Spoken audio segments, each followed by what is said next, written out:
केजरीवाल एक चपरासी का ट्रांसफर भी नहीं कर सकते थे।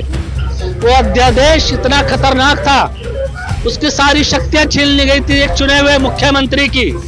तो मैं पूछना चाहता हूं, क्या मोदी जी आप गंगा जल उठाकर ये संकल्प लोगे कि हाँ मुझे माँ गंगा ने बुलाया था और मैं माँ गंगा के गंगा जल की हाथों में संकल्प लेकर ये सौगंध खाता हूँ कि वही अध्यादेश जारी रहेगा। वो करोड़ों रुपए का जो टैक्स के पैसों का लगा हुआ है, फिर आम आदमी मरा। तो कह रहे केजरीवाल के घोटाले का पैसा है। मतलब घोटाला उन्होंने क्या कहीं विदेश से करा था? करा तो यही था, यही के लोगों से था ना। तो फिर करोड़ों रुपए का जनता का घाटा। योगी जी का कद बड़ा है, इसलिए देश की राजधानी का मुख्यमंत्री बनना भी एक सौभाग्य की बात है। तो जहां तक मुझे व्यक्तिगत रूप से लग रहा है भारतीय जनता पार्टी योगी जी को उत्तर प्रदेश से लाकर दिल्ली का मुख्यमंत्री बनाने की फिराक में है। दर्शकों बहुत बहुत स्वागत है आपका न्यूज़ पे। आपके साथ मैं हूं सवेरा छाबड़ा। दिल्ली विधानसभा चुनाव के नतीजे हम सबके सामने हैं। वहीं बीजेपी है सत्ता में, अपनी सरकार 27 साल बाद बना लेती है। वहीं आम आदमी पार्टी है, विपक्ष की भूमिका अब वो निभाने वाली है जो लगातार 12 सालों से सत्ता में काबिज थी। अब जो आम आदमी पार्टी की पूर्व मुख्यमंत्री हैं आतिशी, लगातार प्रेस कॉन्फ्रेंस कर रही है और हावी होती हुई नजर आ रही है बीजेपी सरकार पर। और आज उन्होंने प्रेस कॉन्फ्रेंस करके ये बोला है कि अभी तक इन लोगों को मुख्यमंत्री नहीं मिल पा रहा है। मुख्यमंत्री पर लगातार सस्पेंस क्यों बरकरार है बीजेपी का, कैसे देखते हैं इसे? मुख्यमंत्री का चेहरा इनके पास चुनाव के इलेक्शन में भी नहीं था और अभी 10-12 दिन बीत चुके हैं, अभी भी इनके पास कोई चेहरा घोषित करने के लिए इनके अंदर आत्मविश्वास नहीं है कि किस उम्मीदवार को हम दिल्ली का मुख्यमंत्री के चेहरे के रूप में घोषित करें। क्योंकि सारे ये लोग जो है ना नौसिखिए लोग हैं एक तरह से। कोई अपने बाप के नाम पे चुनाव जीत के आ गया, कोई अपनी माँ के नाम पे चुनाव जीत के आ गया। तो परिवारवाद के चेहरे भारतीय जनता पार्टी के अंदर भरे पड़े हैं। ये कहीं मोदी जी के चेहरे पर वो चुनाव लड़ा गया पूरा? देखिए, मोदी जी का चेहरा तो इन्होंने आगे रखा ही, लेकिन आजकल जैसे जैसे हमारी टेक्नोलॉजी बढ़ रही है, हम डिजिटल होते जा रहे हैं, जनता ये देखना चाहती है कि कहीं हमारा मुख्यमंत्री में दाग तो नहीं है। इसीलिए तो मुख्यमंत्री का चेहरा चुनाव से पहले मांगा जाता है। इसका कोई क्रिमिनल रिकॉर्ड तो नहीं है या अपराधी तो नहीं है, जिस पे कितने मुकदमे चल रहे हैं, इसके ऊपर कोई ऐसी संगीन धाराओं के मुकदमे तो नहीं लगे हुए जो बाद में देश की राजधानी को शर्मसार करे। ये भ्रष्टाचार में लिप्त तो नहीं है, पुराने इसके क्या अतीत रहे हैं। इसीलिए तो वो साफ छवि भारतीय जनता पार्टी देने के अंदर कहीं ना कहीं पे नाकामयाब रही है और आज भी अपने मुख्यमंत्री के एक चेहरे की तलाश इनको जारी है, जो अभी पता नहीं मिल पाएगा कि नहीं मिल पाएगा। चुनाव के अंदर जीत हासिल करने के बाद भारतीय जनता पार्टी ने मुख्यमंत्री के पद की शपथ की घोषणा कर दी है कि 20 तारीख को 4:30 बजे रामलीला मैदान में शपथ ग्रहण होगा। लेकिन मुख्यमंत्री कौन होगा ये अभी तक संशय बना हुआ है। बीजेपी के नेता कह रहे हैं सरप्राइज होगा दिल्ली की जनता के। अब मुझे तो सरप्राइज सिर्फ योगी जी लग रहे हैं, क्योंकि इन्होंने योगी जी को सरप्राइज दिया था मुख्यमंत्री बना के उत्तर प्रदेश का। उत्तर प्रदेश पूर्ण राज्य है, वो वहां के पूर्ण मुख्यमंत्री हैं, 2 उप मुख्यमंत्री वहां पर काम कर रहे हैं। देश की राजधानी केंद्र शासित प्रदेश है। अगर भारतीय जनता पार्टी यहाँ पर मुख्यमंत्री ना भी देगी तो भी काम चलेगा, क्योंकि लेफ्टिनेंट गवर्नर के पास यहाँ पे पावर होती है। तो लेफ्टिनेंट गवर्नर से आप अपना काम चला सकते हो सकता है योगी जी को लाने की संभावना दिल्ली के अंदर इनका मास्टर स्ट्रोक हो सकता है। ये मेरा अपना आकलन है कि शायद ये योगी जी को दिल्ली का मुख्यमंत्री बना देंगे और सबको सरप्राइज कर देंगे। अच्छा, क्योंकि बीजेपी के अंदर भी उत्तर प्रदेश में बहुत ज्यादा राजनीतिक उथल पुथल चल रही है, अंदरूनी कलह चल रही है।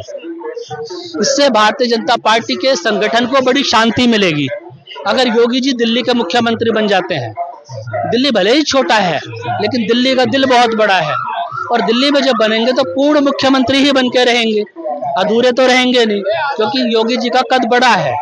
इसलिए देश की राजधानी का मुख्यमंत्री बनना भी एक सौभाग्य की बात है। तो जहां तक मुझे व्यक्तिगत रूप से लग रहा है भारतीय जनता पार्टी योगी जी को उत्तर प्रदेश से लाकर दिल्ली का मुख्यमंत्री बनाने की फिराक में है। इसीलिए ये टाइम ज्यादा एक्सपेंड कर रहे हैं। शायद हो सकता है उनको मनाने का मनोबल चल रहा है। मनाने का मन चल रहा होगा।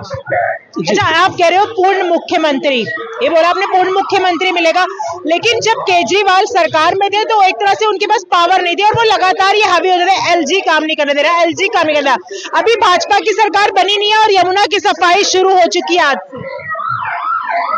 अगर मोदी जी के अंदर हिम्मत है तो मोदी जी हाथ में गंगा जल उठाकर त्रिवेणी संगम का, जहां पर ये डुबकी लगा के आए हैं, शपथ लें, संकल्प लें कि जो अध्यादेश लाकर मोदी जी ने केजरीवाल को राजनीतिक रूप से अपंग बना दिया था, राजनीतिक रूप से केजरीवाल को वो अध्यादेश लाकर जिसमें केजरीवाल को शक्ति विहीन कर दिया था, केजरीवाल को विकलांग बना दिया था राजनीतिक रूप से, मोदी जी संकल्प ले गंगा जल उठाकर हाथ में कि वही अध्यादेश भारतीय जनता पार्टी के चुने जाने वाले मुख्यमंत्री पर भी लागू रहेगा। उस अध्यादेश को भारतीय जनता पार्टी वापस नहीं लेगी जो केजरीवाल के लिए लेके आई थी रातों रात सारी शक्तियां एक दिल्ली के मुख्यमंत्री की, जो केजरीवाल थे, छीन ली गई थी। लेकिन 12 साल से सत्ता में बैठे, बोला यमुना साफ कर दूंगा, यमुना साफ कर दूंगा, फिर कह रहे हमें 5 साल और दे दो। केजरीवाल एक चपरासी का ट्रांसफर भी नहीं कर सकते थे, वो अध्यादेश इतना खतरनाक था, उसकी सारी शक्तियां छीन ली गई थी एक चुने हुए मुख्यमंत्री की।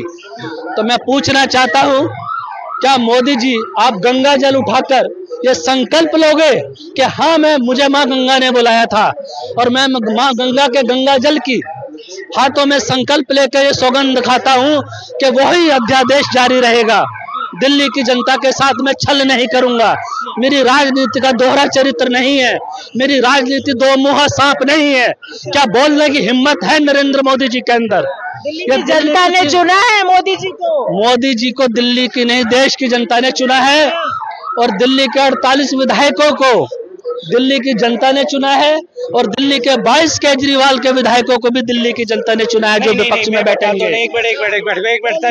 मेरी बात पूरी। एक मिनट देखिए, एक टाइम कांग्रेस का था, हम छोटे छोटे थे तो हमें याद है, कांग्रेस कहती थी कि मैं अगर दिल्ली में से कुत्ता भी खड़ा कर दूं ना, मैं उसको को भी जितवा दूं।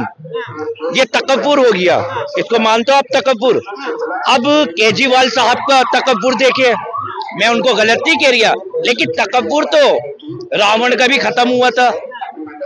उन्होंने क्या कहा कि कांग्रेस तो जीरो, उन्होंने ऐसे जीरो करा था और प्रधानमंत्री के लिए क्या बोला था कि मोदी जी आप तो अगले जन्म भी दिल्ली में नहीं आओगे। ये तकब्बुर हो गया ना। पहली बात तो ये तकब्बुर ने हराया केजरीवाल को। पहली बात तो शराब उनके ऊपर घोटाला, फिर जेल घोटाला, अब तो लोग बाग ये कह रहा है वो शीश महल में से टॉयलेट भी चुरा के ले गए, अब तो ये बात भी कह रहा है। अब बात ये आ गई, अब देखे यमुना तो वैसे ही साफ हो गई मोदी जी के आते ही, बात भारतीय जनता पार्टी आते ही ना यमुना तो वैसे ही साफ हो गई। ठीक है, यमुना का मसला खत्म, शराब का मसला खत्म। अब ये शीश महल का मसला क्या है? शीश महल का मसला समझाएं आप मुझे। बीजेपी के एक नेता कह रहे हैं कि वहाँ बुलडोजर चला देना चाहिए। बुलडोजर?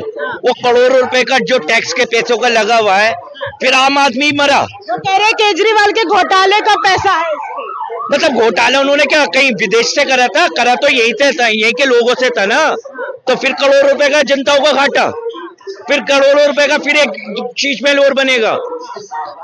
मैडम मैं तो कह रही हूँ उसको म्यूजियम बना दो, कम से कम 100 रुपए टिकट, 50 रुपए टिकट, कुछ तो वसूल होगा उससे। अडानी को अडानी जी को तो पूरा अब तो आप ही समझिए अडानी जी को क्या क्या मिलेगा। बस जो मैं कहता हूँ, मैं तो दिल्ली में ये चाहता हूँ, देखो भारतीय जनता पार्टी 27 साल के बाद आई है तो कुछ करके दिखाए। जैसे केजरीवाल बाहर चले गए जी, अगर इन्होंने नहीं करा ये भी बाहर चले जाएंगे। भाई ये तो दिल्ली है। कौन आएगा? कौन रहेगा? जिसकी हुकूमत आएगी फिर बन जाएगी, जो करेगा कांग्रेस। फिर जिसको दूर देखेगी, पब्लिक ने तो जितवाया ना, फिर पब्लिक चुन के लाएगी अपना नेता, अपना सीएम। फिर अच्छा, कांग्रेस का योगदान रहा है बीजेपी को जितवाने में? ये तो बड़ी साफ चीज है। कांग्रेस तो हमेशा अपनी राजनीति में आत्महत्या करती रही है, कांग्रेस का यही इतिहास रहा है। कि भले ही हम जीते ना जीते सामने वाला हारना चाहिए। कांग्रेस हर चुनाव में आकर राजनीतिक रूप से अपनी आत्महत्या करती है। एक मिनट, कांग्रेस के साथ भी तो आम आदमी ने यही करा था, यही तो करा था उनके साथ भी। तो केजरीवाल ने कभी भी कांग्रेस को नीचे दिखाने का प्रयास नहीं किया। जीरो दिखा दे। केजरीवाल ने सर कैसी बात कर रहे हैं? शीला दीक्षित की फाइलें ले लेके तो वो जाते थे, फिर लोकसभा में हाथ मिला लिया, फिर विधानसभा में।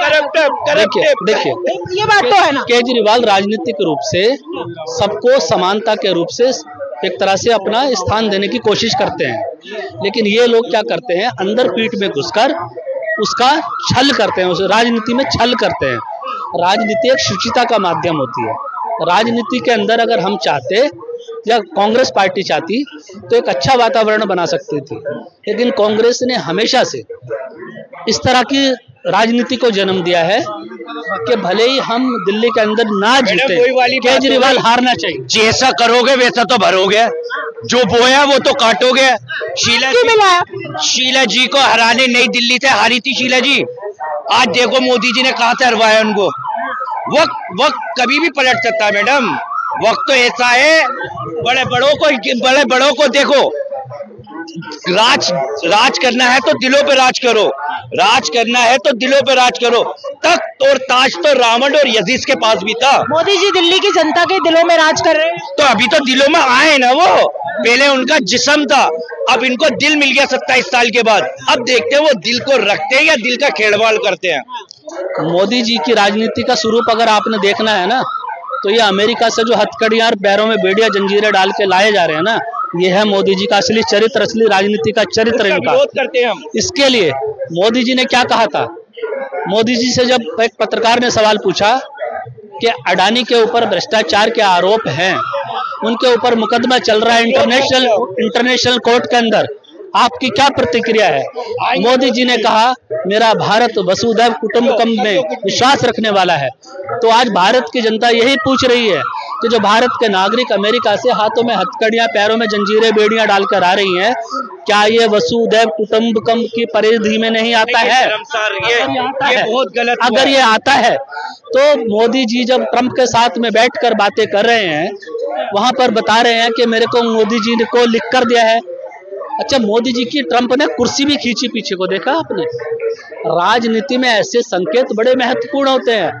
ट्रंप का मोदी जी की कुर्सी पीछे खींचना और थोड़ी देर बाद we miss you Modi ji बोलना, ये राजनीति में बहुत बड़े संकेत हैं। उन्होंने एक तरह से दे दिया है कि कुर्सी जाने वाली है और मोदी जी शायद अगली बार हम प्रधानमंत्री के रूप में आपसे मिलें या शायद ना मिले। ये डिपोर्ट जो करा है, ये अटकड़ियां डाल के और पैरों में जंजीर डाल के, ये तो बड़ी शर्मसार बात है। देखिए ये जो करा है अमेरिका वालों ने, एक तो तरफ आप कहते हो कि पूरे वर्ल्ड में मोदी जी का डंका बज रहा है, और मोदी जी के वासियों को, हिंदुस्तान वासियों के साथ अगर ऐसा सुलूक करा जाए तो काहे का डंका, काय बात का डंका है? फिर उस डंके ने एक कमाल तो कर दिया है ना। 26/11 के आतंकवादी को भारत को सौंपने की बात कह दी अमेरिका ने।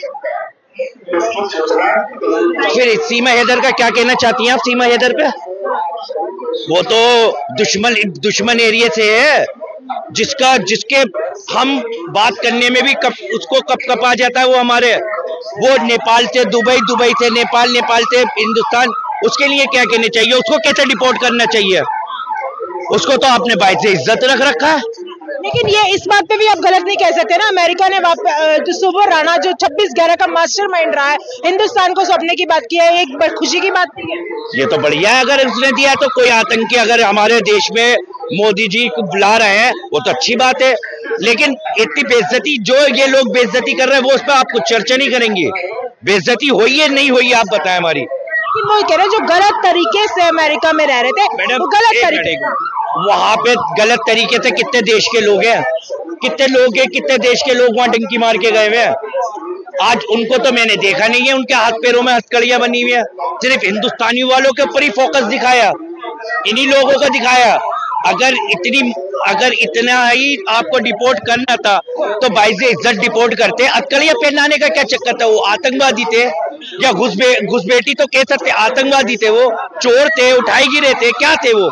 हिंदुस्तानी थे, वो हमारे मुल्क के थे, हमारे नहीं है। ये चाटा पड़ा है मुंह पे, गलत तो गलत कहो। लेकिन मोदी जी ने वहां पर इस बारे में कोई बात नहीं करी। मोदी जी का कोई विदेशों में डंका नहीं बज रहा है, बल्कि हमारे भारत की एक तरह से राजनीतिक पृष्ठभूमि पे जो है लंका लगा दी है इन्होंने। जहां तक ये भाई साहब ने बोला अभी इस चीज को सीमा हैदर के लिए, तो अंधभक्तों को बधाई, मामा बन गए। चलिए, ये तो एक बात अलग हुई है, लेकिन बात सही कह के गया बच्चा कि नियम तो लागू होता है। फिर सीमा हैदर को आप अडॉप्ट कर लेते हो, जबकि हमारे दुश्मन देश से एक तरह से वो आई हुई हैं, अलग अलग देशों को क्रॉस करते हुए, अलग अलग राज्यों को पार करते हुए आई हैं, और उसको यहाँ पर शरणार्थी बना के शरण दे दी गई है उनको। तो अगर हमारे मुल्क के लोग, हमारे देश के लोग डंकी रूट से अमेरिका में चले गए, तो इसके पीछे कारण क्या है? देखिए, कहीं पे कोई आग लगती है तो उसके पीछे सबसे पहले कारण ढूंढा जाता है। आग लगने के पीछे कारण क्या है?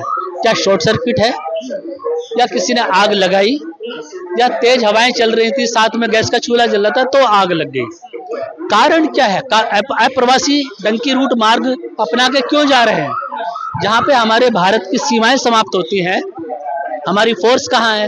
वो कैसे भारत की सीमा पार करके दूसरे देशों में जा रहे हैं?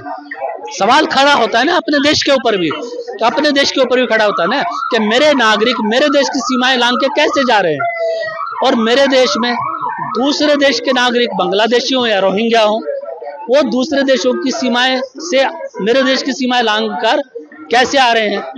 सारे राज्यों की सीमाओं को लांघ कर दिल्ली में कैसे आ रहे हैं? तो इस पे चिंता करने की कोई सोच ही नहीं रहा है, इस पे समीक्षा करने की कोई सोच ही नहीं रहा है।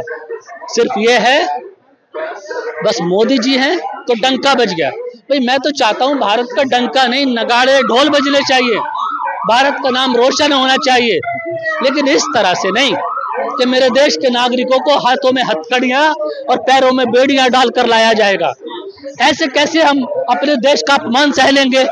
हम देश में 144-45 करोड़ लोग हो चुके हैं, 53 करोड़ लोग तो महाकुंभ नहा के आ चुके हैं। ये तो गारंटी हो गई ना, सरकार के आंकड़े हैं कि 53 करोड़ लोग महाकुंभ में नहा चुके हैं, सरकारी आंकड़ा है। 85 करोड़ लोग 5 किलो राशन ले रहे हैं, ये भी सरकारी आंकड़ा है। तो 80 और 5 जोड़ लीजिएगा, टोटल मोटा मोटा वही फिगर मैच हो रही है, 145 करोड़ के आसपास आ जाएंगे हम लोग। जब देश की जनसंख्या में इतना विस्फोट हो रहा है, तो उस जनसंख्या विस्फोट को कायम करने के लिए हमारे पास साधन क्या है, हमारे पास क्या प्रबंधन है, उस पर कोई चिंता नहीं कर रहा है। ये डंकी रूट जा रहे हैं लोग। देश के अंदर पर्याप्त रोजगार होंगे तो लोग डंकी रूट अपनाना छोड़ देंगे। हमारी नीतियां इतनी कारगर होंगी, हमारी सीमाएं इतनी सुरक्षित होंगी। हम कहते हैं दुश्मन हमारे नहीं आ रहे, देश में नहीं घुस सकता, हमारी सीमाओं पे सुरक्षा हमारी मजबूत है, हमें गर्व है अपनी सेना के ऊपर, हमारा सीना चौड़ा होता है जब ऐसी बातें आती हैं, और हम देखते भी और महसूस भी करते हैं। लेकिन मेरे देश के लोगों को सीमा लांघ कर पार क्यों जाना पड़ रहा है, और उनको इस तरह से अपराधी बनाकर, क्रिमिनल बनाकर क्यों वापस भेजा जा रहा है? मानोगे ना आप, दिल्ली के अंदर, देश के अंदर कितने दूसरे देशों के लोग यहाँ रह रहे हैं, वो भी तो प्रवासी हैं, उनको निकालने की क्या व्यवस्था है आपके पास? उनको निकालने का प्रबंध जरूर करा जा रहा है, नहीं करा जा रहा है, वो तो आंकड़े आ रहे हैं ना। आपने किए कितने? आपके पास आंकड़े भी नहीं है, कितने लोगों को आप डिपोर्ट करेंगे, क्या करेंगे? अगर किसी के खिलाफ कोई बात बोल दिया जाए तो आप तो चादर चढ़ाने चले जाते हो मजारों में। अंधभक्त कहते हैं ना कि इनको ऐसा नहीं होना चाहिए, ये राम के नहीं है, जो राम के नाम पे वोट नहीं देता वो राम का नहीं, वो किसी काम का नहीं। तो मोदी जी तो चादर बेचते हैं ना मजारों पे, तब अंधभक्त नहीं बोलते। मोदी जी को ये अंधभक्त प्यारे नहीं है, राजनीति प्यारी है, कुर्सी प्यारी।